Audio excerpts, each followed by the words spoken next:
Voici Jean. Jean est commerçant à Lille. Malheureusement, il n'arrive plus à rembourser ses dettes. Un jour, un de ses créanciers vient le voir et il explique que lui-même se trouve dans une situation difficile à cause du fait qu'il n'arrive pas à honorer ses créances. Jean est attristé. Il a peur que ses créanciers l'abandonnent et qu'il soit contraint de fermer son commerce. Arrive alors un petit oiseau au-dessus de sa tête et il lui dit qu'en raison du fait que sa situation soit toute récente, il y a des mécanismes pour y remédier.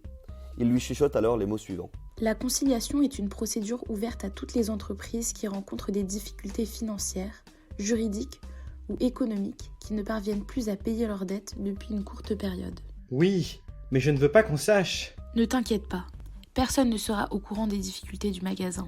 L'idée est que tu réussisses à discuter avec tes créanciers pour que vous arriviez à un arrangement. Oh, mais ça fonctionne comme ça? Tu adresses ta demande au président du tribunal de commerce de Lille et... Au tribunal?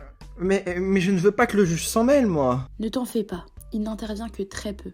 Il va examiner ta demande et si celle-ci est acceptée, vous pourrez discuter ensemble pour faire intervenir une personne extérieure, un conciliateur, qui va t'aider dans les négociations. Mais alors, qu'est-ce qu'il peut faire pour moi, ce conciliateur? Et combien de temps va durer cette période? La période de conciliation peut durer entre 4 et 5 mois maximum et l'objectif de ce conciliateur est de t'aider à conclure un accord avec tes créanciers pour en finir avec tes difficultés. L'idée est d'obtenir des remises de dettes, des délais de paiement, en échange de certains sacrifices. Par exemple, abandonner la partie de ton commerce qui vend des gants pour les manchots. Tu sais, je doute que tu réussisses à écouler ton stock. Mais je ne comprends pas. Pourquoi mes créanciers voudraient-ils discuter avec moi pour négocier mes dettes? Eh bien, tes créanciers ont davantage intérêt à ce que ton entreprise fonctionne, afin qu'ils soient remboursés au moins d'une partie de ce que tu leur dois, plutôt que de voir ta société en liquidation judiciaire et ne potentiellement pas voir l'ombre de leur argent pendant des années. Mais ça a de la valeur, ce truc? Comment je sais qu'un de mes créanciers ne me sautera pas à la gorge à la première occasion pour que je lui rembourse ce que je lui dois? Cet accord amiable produit des effets à ton égard comme à l'égard de tes créanciers. Tu dois t'engager à respecter une nouvelle organisation ou peut-être des licenciements que tu as dit que tu ferais.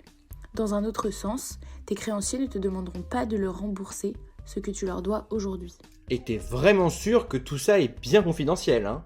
Oui, c'est un des avantages majeurs de la conciliation. La confidentialité est de rigueur et tu as la possibilité de négocier avec tes créanciers. Alors n'hésite même plus.